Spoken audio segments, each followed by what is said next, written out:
Good morning, everybody. It's a great pleasure to be here. Let me also start by thanking the organizers for giving me the opportunity to talk here at this exciting conference and to experience Korean hospitality. What I want to talk to you about is work that was done at the Max Planck Institute of Quantum Optics in Garching, Germany, in the Quantum Dynamics division of Professor Gerhard Rempe, who's also here today. And in a nutshell, what I want to tell you is how we've processed quantum information encoded in single photons with a single atom inside a high-finesse optical cavity. So let me talk just a little bit about what information is and what it can be used for. So if you look it up in a dictionary, you find it's a sequence of symbols from an alphabet, and as quantum physicists, we are, of course, used to seeing quantum states as information for us. And I want to review what you can do to information or with information in order to find out what we have to implement if we want to do information processing at the quantum level. So what can you do? You can create information, and I guess you all agree with me that the creation of information, which is at the heart of research, is what we all like to do. And funnily enough, as opposed to maybe conventional wisdom, the creation of energy from a fundamental point of view doesn't cost any energy, okay? This might be contradictory what we personally experience every day, but the erasure of information, that's what increases entropy in the environment and therefore costs energy. So you can store information for thousands of years in books or for millions of years in DNA. You can transfer it, and you need a proper channel to do that. And of course, you can process information, and this is kind of central to what I'll talk about. So the question is, how can you achieve all of that when you encode the information in the polarization state of a single photon and in the spin state of a single atom? I guess what's quite obvious is that for the transfer of information, the photons are really ideally suited, and for the storage, we're going to take the single atom. But in order to be able to map the information from the single photon onto the atom and back, what we need is an efficient and very coherent coupling in order to achieve that. Even more so, if we want to process information, what we want is an ideally deterministic interaction between the carriers of quantum information and the maximum interaction that you can have between the two systems. So let me switch to the arguably most complicated or most difficult situation that you can have, namely the goal to create a quantum gate between two photons. And why this is difficult is because two single photons do not interact in free space, okay? So you have to bring in some kind of nonlinear medium in order to make them interact. But for typical media, nonlinear media, at the single photon level, the interaction is just too weak. So in particular, because what we want is that the quantum state of one of the photons can influence the other in the maximum possible way. Say we're talking about the polarization of the photons here, then we want that the polarization of one of the photons is flipped, conditioned on the state of the other by 90 degrees. So say from horizontal to vertical polarization.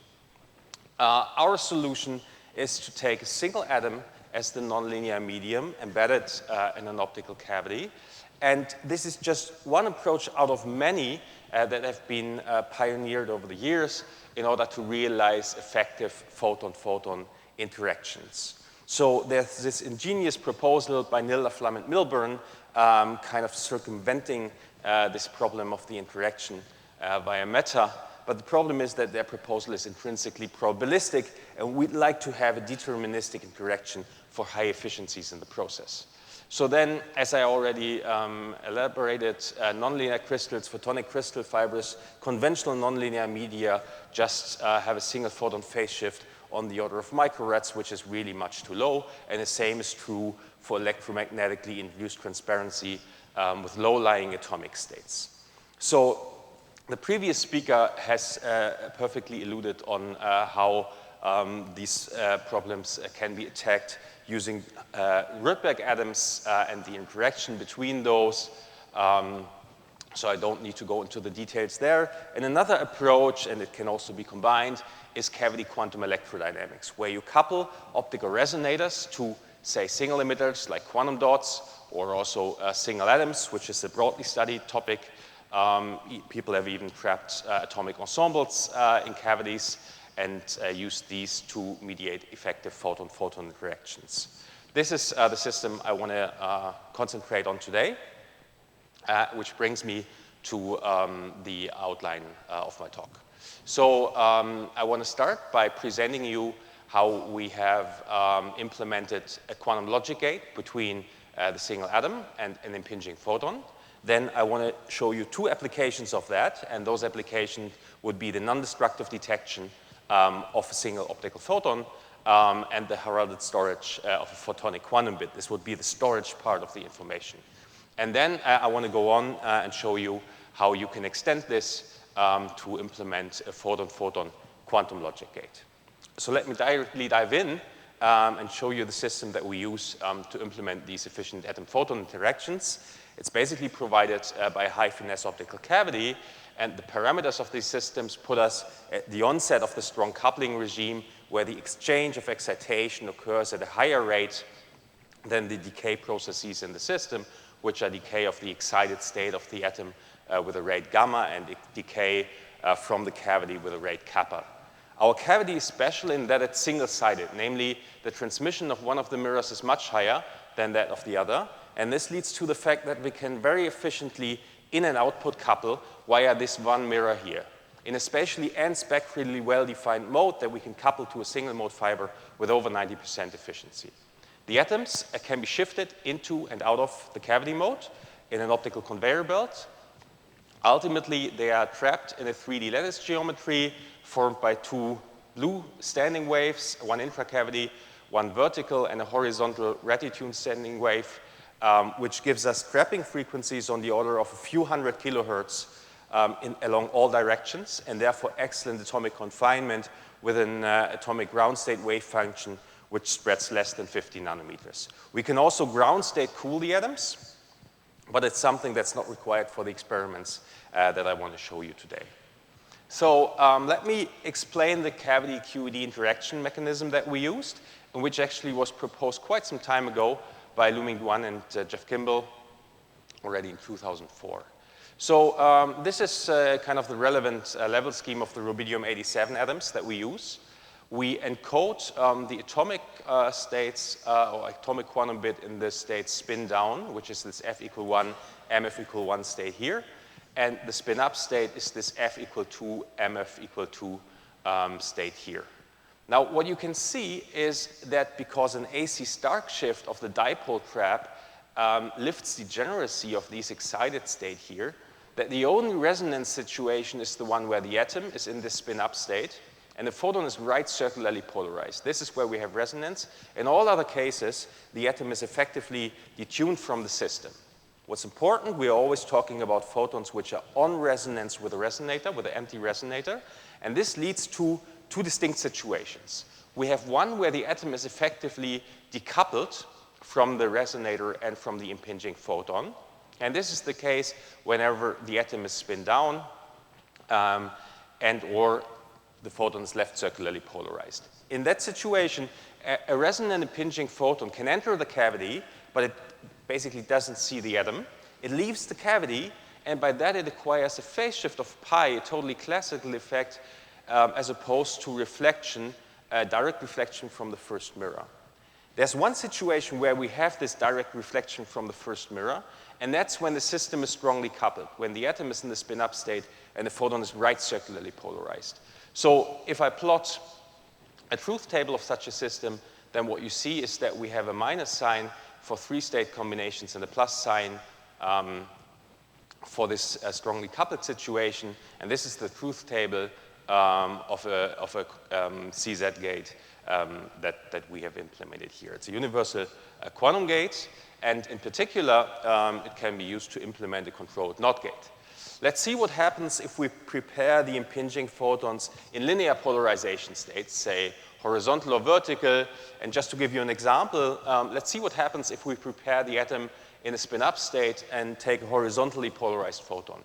Then if we impinge that on the resonator, what happens is that the spin-up right circular photon component does not change phase, but this part here, this changes phase from plus to minus.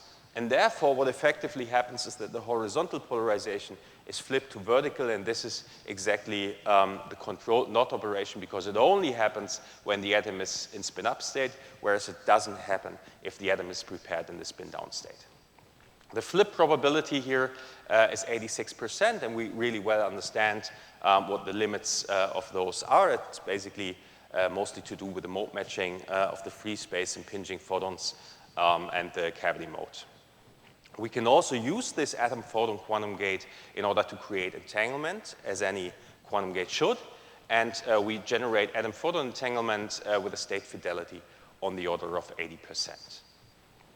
Now, let me talk a little bit about the robustness of this type of interaction mechanism. What's important is that it doesn't really depend strongly on the coupling strength and on the atomic resonance frequency. As long as the coupling strength is large enough, so you're in the strong coupling regime, fluctuations of that don't really matter. You always get the phase shift of pi, because the phase shift is really a consequence of the resonator and the normal mode splitting that you're having in the strong coupling situation. And also, if the atomic resonance frequency fluctuates on a scale which is smaller than the coupling strength, then this only slightly changes the phase shift that you get. And this is very good news in terms of that it relaxes constraints on the trapping and the cooling of the atom. And you could also envision to use artificial atoms or other emitters where the resonance frequency is not as well defined as in our single neutral atom systems. Now, what about the properties of the photons that you want to do the quantum gate with? Well, there's the photon arrival time, which totally doesn't matter. You just impinge the photon, and when it was reflected, the gate happened. And then there's the wave packet envelope. And this is, of course, important because for the Fourier-limited photons that we are using, what you need to ensure is that the photons are long enough so that they are spectrally narrow enough in order to spectrally fit into the cavity. And this is what's shown here. As long as the photons have a large full width have maximum such that they spectrally fit in the cavity, we observe the polarization flip as intended. And only if we make the photons very short so that they spectrally don't perfectly fit into the cavity, only then this polarization flip here starts to deteriorate. And also, this is good news for kind of real-world applications where you exhibit dispersion or varying path lengths that might affect the photons.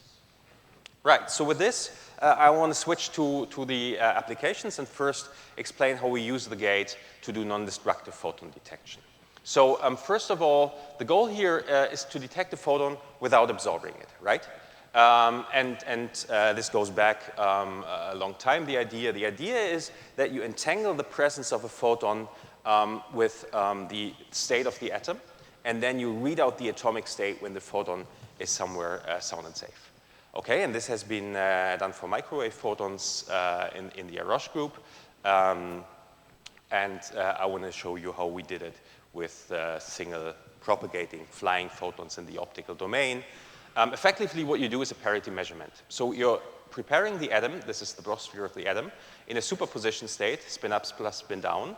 And now, upon reflection of a pulse, which might contain a photon, two situations can happen. If there is a photon in the pulse, then what's going to happen is that the state of the atom is rotated here by 180 degrees on the blosphere, so you end up in this state up minus down.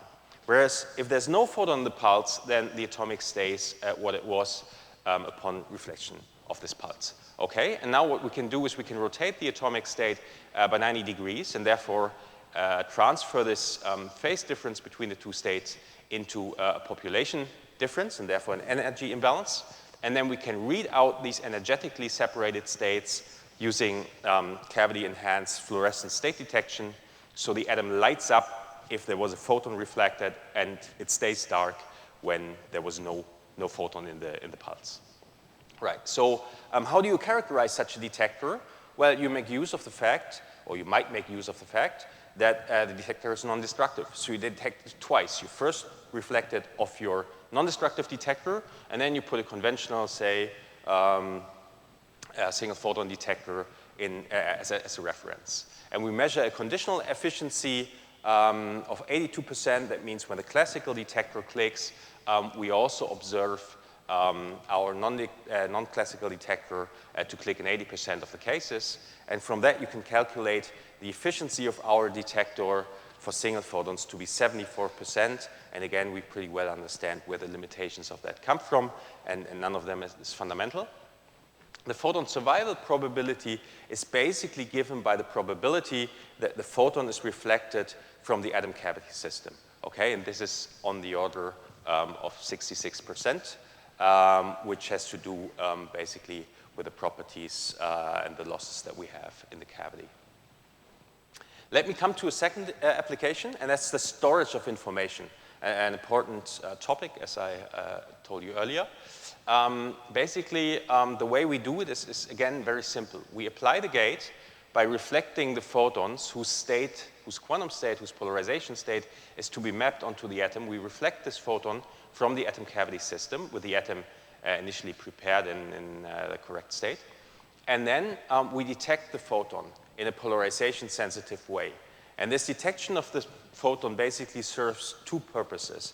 First of all, it heralds the success of the reflection process. And that's important because then you know that a photon arrived. And secondly, from the polarization information that you get in the measurement, you can apply some classical feedback onto the state of the atom and thereby end the successful transfer of the quantum state of the photon onto the atom. We can do that with an average state fidelity of 86% and an efficiency of 39%, which is basically given by the reflection probability of the atom cavity system and the detection efficiency of the single photon detectors, the conventional single photon detectors that we employ. And you can already see here where there's room for improvement, namely in these detectors here. If you replace them by a more efficient one, immediately your quantum state mapping efficiency goes up. You can also do the inverse. You can also transfer the quantum state of the atom onto a photon. What you need to do for that is you need to impinge a vertically polarized photon onto the system, reflect it from it. And then, of course, you don't want to detect the photon because that's where you just mapped your quantum state. So you detect the state of the atom, and then you apply classical feedback onto the polarization state of the photon, and that concludes the mapping of the quantum state of the atom onto the photon, something which we've also done with comparable fidelity. Now, with these two applications at hand, I want to come to the main topic of the talk, and that's how we've implemented photon-photon quantum logic gates. So the idea, again, goes back to this proposal by Duan and Kimball, and it's quite intriguing. What you do is you use the atom as a mediator between the two photons. So you impinge the first photon that you want to do the gate with onto the atom cavity system, and then the second photon. So the second photon experiences the state of the first photon via the atom. And then in the proposal, you're reflecting the first photon for a second time. And that's important so that the second photon can also have an action on the first photon, okay? So this is kind of comparable to ancilla-driven quantum computation because the atom really serves as an ancilla qubit, which at the end of the day is in a well-defined state, and it doesn't tell you anything about the quantum states of the photons, and the photons have gone through this quantum gate operation. Well, how do we assemble the gate? It works as follows. Here you have the state of the atom. You initialize it. You have the two photons that you don't want to do the gate with. And you have to bring in these controlled Z gates between the atom and the two photons. First reflection of the first photon, reflection of the second photon, second reflection of the first photon. Okay, then you need to interleave that with single qubit rotations on the atom. We do that via a Raman laser pair with 130 gigahertz detuning in something like a microsecond. So we bring in those, which are essential for the gate to work. And then we play a trick, which is important in order to be more efficient and achieve higher fidelities. And that's we are replacing the second reflection of the first photon here.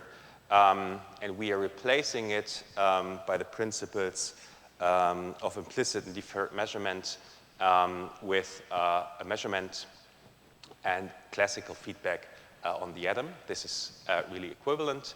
And then with this scheme here, basically we can realize the effective quantum gate, controlled Z gate between the two photons. How do we do the detection of the atomic state here? Well, it's Purcell-enhanced fluorescence state detection. We have to be really fast for reasons I'm going to elaborate in a minute.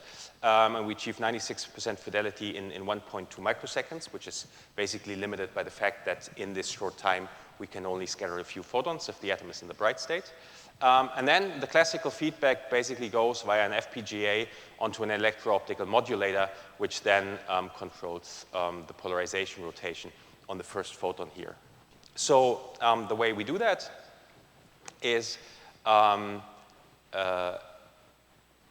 as follows. The problem is that you need to need time for all of these processes, right? Once you've reflected the first photon, in the end you want to do the classical rotation on the photon, but then in between you need to do this Raman pulse on the atom, you need to reflect the second photon, you need the other Raman rotation, you need to detect the state of the atom, and only then you can set the switch, the EOM switch, to the correct polarization change to be applied on the first photon. And to have the time to do all that, we put the photon into 1.2 kilometer long fiber, which basically serves as a storage medium for the photon until we've done these operations here. And then as soon as the photon comes out of the fiber, the EOM is ready to apply the final classical rotation on the photon. Now, let's see how we can implement, for example, a C0 operation between the two photons. For that, you need to have the first photon, the control photon, to be prepared either in right or left circular polarized state. And the second photon, the target photon, you want it to be in a linear polarization state. And then what should happen ideally is a flip of the polarization of the target photon conditioned on the state of the control photon. And this is what we see. We find an overlap of our measured C0 truth table with the ideal one of something like 77%. And again, we pretty much understand all of the infidelities that we have here. In particular, we are using weak coherent pulses. And so there's a certain probability for having two photons per pulse and not only a single one. And this is basically a contribution of 12% to our error budget here. So it's nothing to do with the gate itself, but just with the way that we characterize the gate. Okay, of course, as I said, as with any real quantum gate, you can produce entangled states. For example, the overlap with a psi plus state that you get when you start with both photons linearly, diagonally polarized. The overlap is on the order of 73%. We can also do full tomography of the gate by calculating an average gate fidelity for 36 combinations of input states, and we find 76% fidelity for these mutually unbiased basis states that we put in there. So this brings me to a summary. Basically, I showed you that we have this ingenious atom-photon quantum gate mechanism implemented that was proposed by Duan and Kimball, and have used it for non-destructive detection of flying optical photons, and also to map the quantum state of a propagating photon onto an atom as a storage medium, and use kind of the same mechanism to read the quantum state of the atom out and map it onto a photon. And we've put all of that together in order to pull off this photon-photon quantum gate that I showed you. So I want to finish by just showing a final slide as an outlook. So the idea where all of this might lead, there's many ideas, and I just want to picture one, and that would be an integrated quantum repeater, which is really based on single atoms and optical cavities. So as with any quantum repeater, the goal here is to create entanglement between two quantum memories this one and that one, which are really far apart, okay? And so kind of to beat the distance limit that's imposed by the losses that are intrinsic in optical fibers. And what we suggest is a realization that's both technologically integrated. So the idea is to use miniaturized Fabry-Perot cavities based on CO2 laser machined optical fiber ends. It's a technique that was pioneered by the next speaker, by Jakob Reichel, and that we suggest to use for these cross-cavity setups. And we suggest a functional integration, namely that you directly produce photons in the telecom wavelength range, which are ideal for long-distance transmission. High efficiency should be guaranteed by the fact that all relevant processes are cavity-based and therefore highly efficient. In particular, this is true for the production of entanglement between your quantum memory and the telecom photon, and also for the entanglement swapping that's going to happen here at the center of the repeater node. So we have put in experimental parameters that we have taken from the lab. We've characterized these kind of cavities, what kind of finesses you can get, what the losses are, what the optimal parameters would be. We take the parameters that we know from our rubidium, and with that, we've done a simulation of how efficient such a system with just a single repeater node would be, just as a kind of proof of principle study to see what would be ideal, and when you would kind of beat this benchmark of direct photon transmission in order to entangle these systems. And what we find is that for distances exceeding 50 kilometers, it seems that the entangled pair rate that you can get with such a repeater system exceeds the entangled pair rates that you can get by direct transmission. And this would be kind of the distances over which a quantum repeater really would be essential and a key system. So with this, I'd like to thank a fantastic team that has realized all the things that I showed you through the main part of my talk. In particular, Bastian Hacker, Stefan Welte, Norbert Kalb, Andreas Reiserer, and of course, Gerhard Rempe. And I'd like to thank you for your attention. Thanks, Stephan Ritter. So now we can ask 2 questions, I think. Yeah.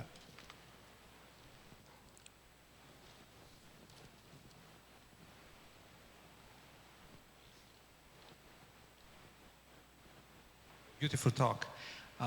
So your gate also fails, your gate between 2 photons, by losing photons, just like the linear gate works. So where are you in comparison to the failure rate of the linear photon gates, and what needs to be improved to be better than linear optics? That's a very important question, of course. I think what one needs to appreciate is that when it comes down to photons, as opposed to what we are all used to here in working with atoms, is that loss is kind of inevitable. For us, in the gate process, basically the loss processes that you have are given by the reflectivity of the atom cavity system, which is slightly less than 70%. Then we have this fiber that we use for storing the photons in order to do all the other operations, and that has a transmission on the order of 40%. And then we have some other optics and so on involved, which give you a transmission of 80%. So if you multiply that, and then you have to square it because 2 photons are involved, you end up with an efficiency of 5% for the 2 photons to make it through the gate. What's important is to stress that, first of all, none of this is fundamental. I mean, instead of the fiber, you could use a more efficient quantum memory. You could improve the cavity parameters, particularly reduce the losses in order to get higher reflectivity, and then you would really crank up this number. So I'm just curious, current state of the art. Yes. What do you expect? You do the best that you can, given mirror qualities, fiber coupling. Do you have an idea where this will? So we haven't particularly extrapolated that, but I think you can certainly go above the fundamental limits that's given by the probabilistic scheme, which is 1/2, if you really tweak the technology. But there's a lot of technology to be worked out, and this is why it's tough to speculate on that. Thank you.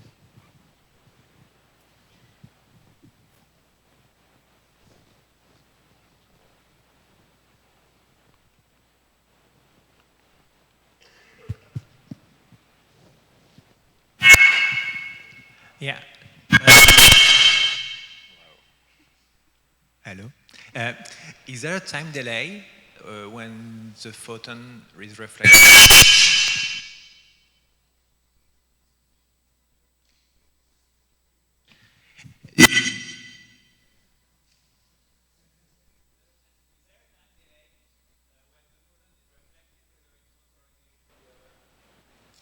Yes, there is a time delay between the two situations where the photon is directly reflected off the first mirror and the situation where the photon enters the cavity and then comes out again.